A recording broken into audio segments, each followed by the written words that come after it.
This nomination is confirmed. It's Thursday, April 7th, and this is now on HNN.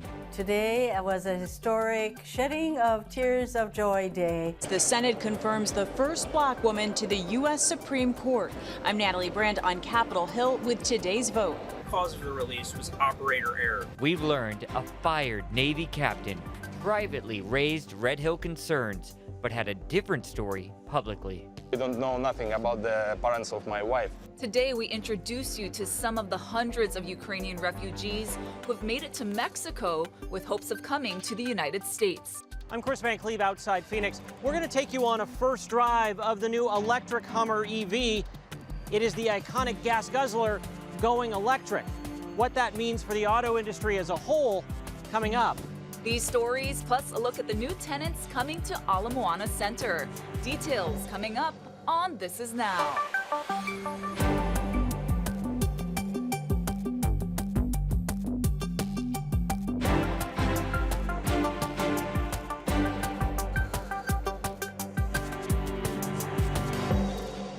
Good afternoon. Thanks for watching This Is Now. Right now, we are awaiting a verdict in the trial of Eric Willis. That's right. The 19-year-old is accused of stabbing a woman 15 times at Kahala Beach back in July 2020. In today's Talker, we take a look at everything that's been happening in court.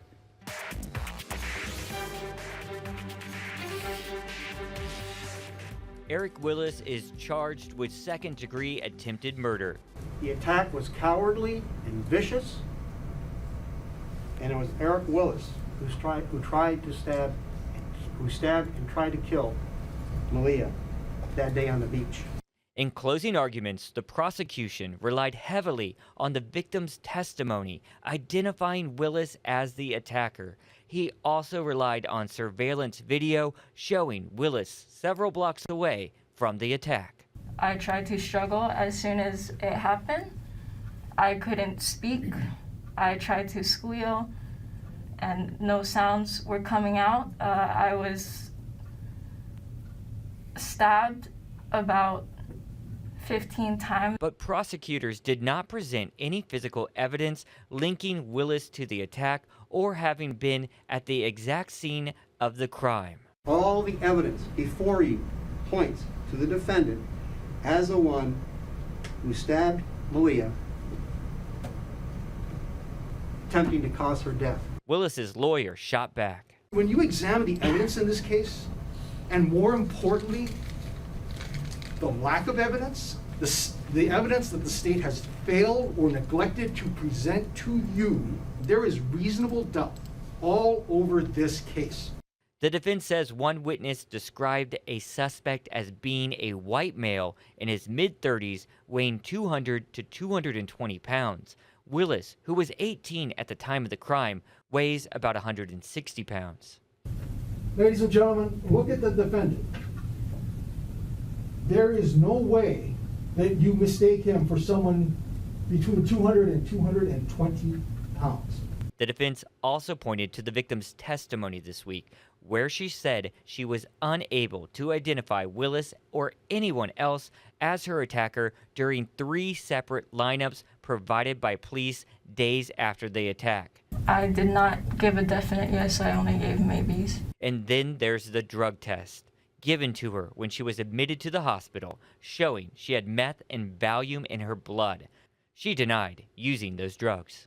That fact has been established conclusively by the stipulation. Use your common sense, ladies and gentlemen.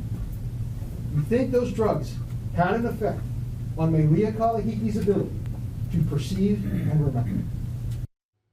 Of course, we'll continue to follow that still developing story. If we get any update from those jury deliberations, we'll be sure to bring them to you on your HNN digital platforms. Now to our other big story. Let's take you live now to Washington, D.C., where history was made on Capitol Hill when the Senate voted to confirm Judge Ketanji Brown Jackson to the U.S. Supreme Court. 3 Republicans voted yes with Democrats. Natalie Brandt has the latest. This nomination is confirmed. With a historic vice president presiding, the Senate made it official. 51-year-old federal appeals court judge Ketanji Brown Jackson will now become the first black woman to serve on the U.S. Supreme Court. We have just made a decision to put this extraordinary jurist on the highest court of our land.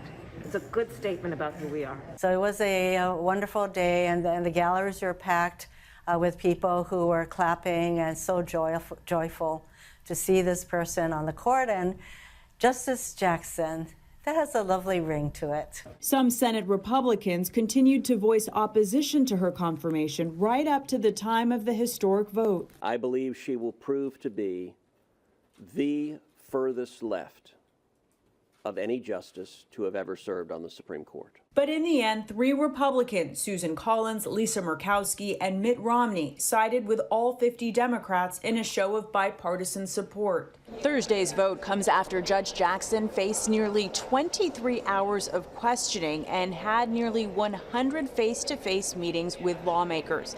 It also fulfills one of President Biden's key campaign promises to put a black woman on the U.S. Supreme Court. I'm the father of a young black girl.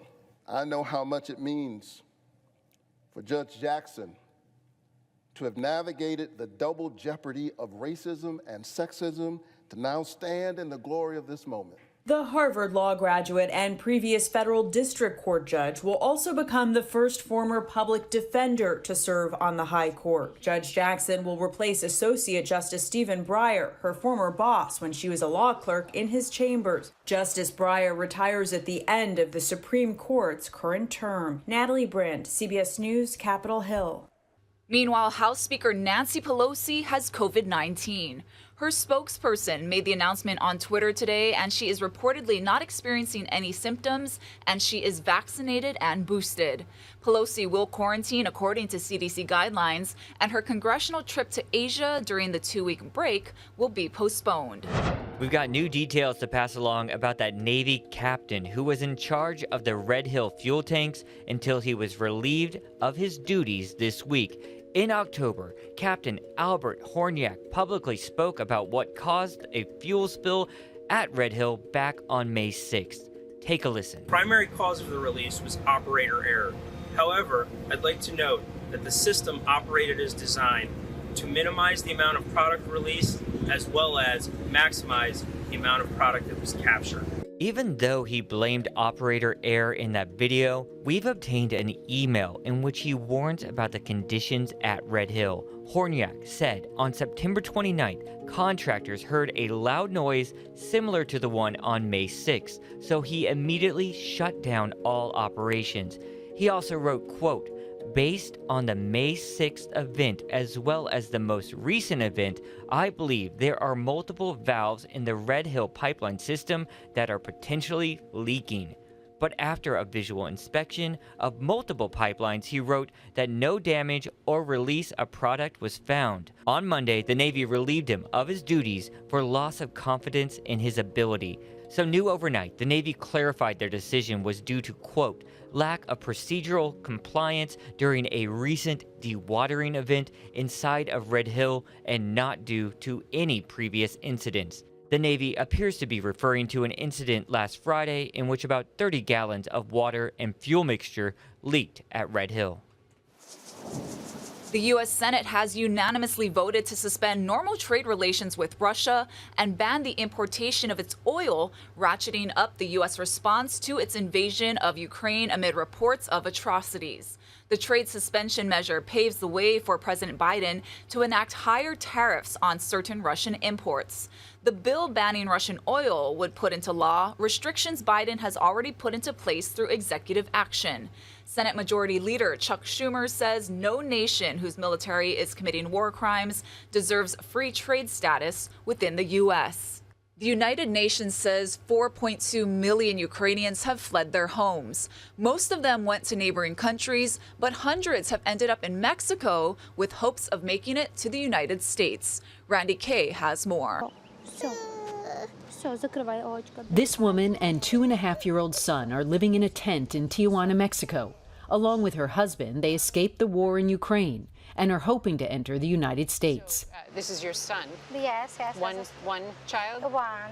She shows me on the map where she says she once lived in western Ukraine before the Russian bombs started to fall. How long did it take you to get to Mexico, your travel? She tells me she traveled through 4 countries to get here. Mexico is allowing Ukrainians in with a simple travel visa. They just ran, she says, taking only a small suitcase and a blanket for her son. She worries about him with the cold temperatures at night. They are just one of hundreds of Ukrainian families camped out here at the U.S. border with Mexico. The tents are set up at the San Ysidro border crossing just south of San Diego. At the time of our visit, about 2,400 people were waiting to enter the U.S., which has promised to allow 100,000 Ukrainians in on humanitarian grounds. They can stay for 1 year. How quickly are these refugees able to get into the U.S.? Oh my gosh, not quickly enough. We can get across maybe 300 people a day on a good day. Some days are 200 and some days are 150. So it all depends. Ina Levin is from Orange County, California, and helping coordinate the volunteer effort here. Every family here has a number, and when it gets called, it's their turn to cross. Do you have a number? This woman and her 3 children have number 1,594. They are sleeping here, she says, until it's their turn. Toys. Can I see? Another woman, Irina Dashkal, tells me she's been sleeping in this tent with her 5 children. Do you know when you might be called to go to the U.S.? I think soon. There is food and games for the children. We found this boy playing with blue and gold Play-Doh, the same colors as the Ukrainian flag. Eugene Saluk and his family escaped Mariupol for Mexico. Our house is destroyed. We lost everything, you know. We don't know anything about our friends, and moreover, we don't know nothing about the parents of my wife. If he and his family make it to the U.S., they will stay with family in California until it's safe to return to Ukraine. I had a cousin, yes. Where? Sacramento. As the day wore on, Oksana Dovgin refused to give up hope she and her mother would make it to the U.S. What is it like waiting here for your number to be called? I don't know. I mean, we came hoping that it's going to be fast, maybe another hour, but they're saying 2-3 hours at least till the number will be called. And then from there, I have no idea how long it will take us, to cross the border. Oksana lives in Colorado and flew to Warsaw hoping to bring her mom to the U.S. Before coming here, her 66-year-old mother had been sheltering in a basement in Ukraine for 10 days. So will she come live with you in Colorado? Yeah, I have a good place to accommodate her. My kids can't wait to see her, the grandma, and spend time with her. And we want her, happy and safe and relaxed in the family circle. That's CNN's Randy Kay reporting there. Got to switch gears now and get to the weather outside. Looking a little gray, but don't expect too much rain in the days to come, but some wind. Here's Guy Hoggy with that update.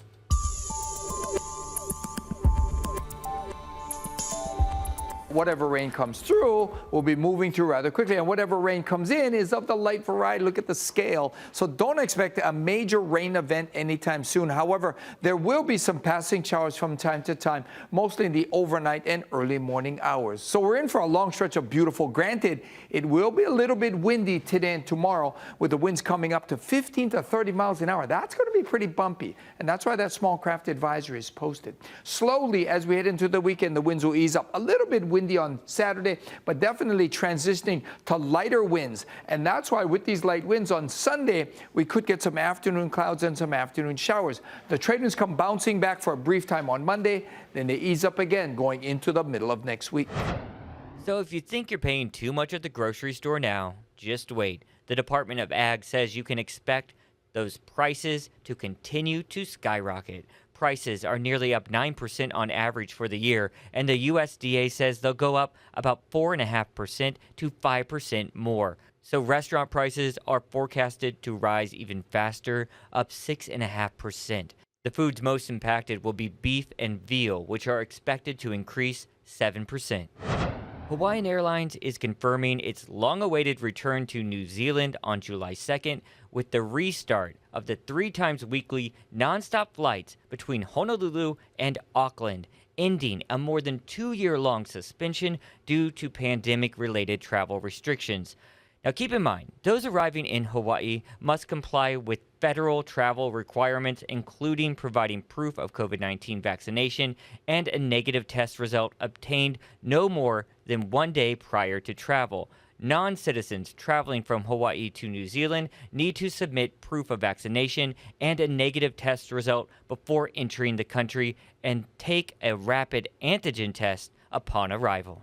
We're getting our first look at GM's new Hummer, and the company calls it a super truck. Chris Van Cleve takes us behind the wheel. The Hummer is back and leaving its 10 miles per gallon legacy in the dust. This 1,000 horsepower monster is all electric. It's just the next step. You know, it's the future. Ingo Hagman already has an old military Humvee and was among the first to get the 2022 GMC Hummer EV. I spend about $1,300, $1,400 a month in gas, and it's just very high. It's a small mortgage payment. The Gulf War made the Humvee a household name, and 30 years ago, Arnold Schwarzenegger used his star power to help turn it into an unapologetic SUV that could go just about anywhere. GM added the H2 and smaller H3 before surging gas prices and the Great Recession halted production. The Ford F-150 has been the nation's best-selling vehicle for decades. Its all-electric Lightning debuts this spring. Last month, Cadillac began production of its first electric SUV, the Lyriq. And upstart Rivian's new midsize pickup won Motor Trend's 2022 Truck of the Year. Dozens of other new EVs will hit the streets over the next few years. We're coming to the point soon where driving an electric car is the only financially sensible thing to do. As gas prices climb, online searches for EVs are surging, up 173% last month. 55% of gas-powered car owners say they're considering going electric. GMC already has 65,000 reservations for the new Hummer, despite a price tag topping 6 figures. Okay, so we brake hard, and now we floor it. You could say it's going fast, like 0 to 60 in 3 seconds fast. Oh, wow, you feel that. We pulled almost a G. 70% of those ordering the Hummer EV are new to electrics, including Ingo Hagman. You've gone green. Do you think you'd ever go back? Honestly, I don't see a reason to go back. Unapologetically plugging into a future free from guzzling gas. Chris Van Cleve, CBS News, Phoenix. The days of 10 miles per gallon might be past us. But did they say how far it'll go on a charge? No, they didn't. Yeah. The speed was there, though. Yeah, the speed was there. All right, mall rats, listen up. There's some exciting news from Ala Moana Center. Some new tenants coming in. Yep, to the state's largest open-air shopping center. First thing I want to talk about is called The Experience. It's on the 3rd level right next to Buffalo Wild Wings in that giant new candy store called It's Sugar. So this is it. It's all about Charles Schulz's Peanuts comic strip. It's said to be a one-of-a-kind adventure inside the world of Peanuts. Featured attractions will be Snoopy's doghouse, where guests will get to see the interior of Snoopy's home, Charlie Brown's bedroom, Lucy's booth, where you can pick up those little telephones and get some advice from Lucy herself. I was never a fan of Lucy. She seemed sort of mean, but... Is she the brunette? Yeah, she's the one that's like 5. She right. really bullied Charlie Brown around. All right. So, Ashley, you're all about the foodie fix, so listen up to these changes. So, this is coming, the Kamukora Ramen. Yes, to the Lanai area there at the shopping center. It's said to have a French twist on ramen. It started in Osaka in 1986 and now has 70 stores throughout Japan. So I'm very excited about that. I love me some ramen. Yep. Up next, Meat Fresh, which specializes in freshly made, authentic Taiwanese desserts. Yum. It's coming to the 1st level on the Eva Wing. And this is cool. On the level 2 of the Eva Wing, the Wahlburgers. Yeah. Made famous for their Hollywood connections, is a casual dining restaurant and bar founded by the brothers Mark, Donnie, and Chef Paul Wahlberg. Also coming this month, Himalayan Kitchen and Yomi's Rice X Yogurt. Lots of food places. Lots of food places, and things are really changing there because we saw over the pandemic, it looked a little empty because of all the restrictions. And then that whole wing where that experience is going in looks totally different on your way to Target, for sure. Very cool. Yep. Well, speaking of big stores, babies outgrow their clothes so quickly. So what if you could just toss that now too small onesie into the compost? Well, with H&M's new line of baby clothes for newborns, you can. So the clothes are made from organic cotton and they're 100% biodegradable. So there are no buttons or metal trim, and even the pigments used to print the designs are biodegradable. So there are 12 pieces to choose from, and they'll be on sale in May. And the new line is just one of a number of ways the company is trying to make fashion more sustainable and to keep clothes out of landfills. That'd be a great baby shower gift. That's for sure. I dig it. Yep. All right, guys, it's almost a very important week here, Volunteer Week. Casey Lund is in Waikiki to show how you can get involved and help.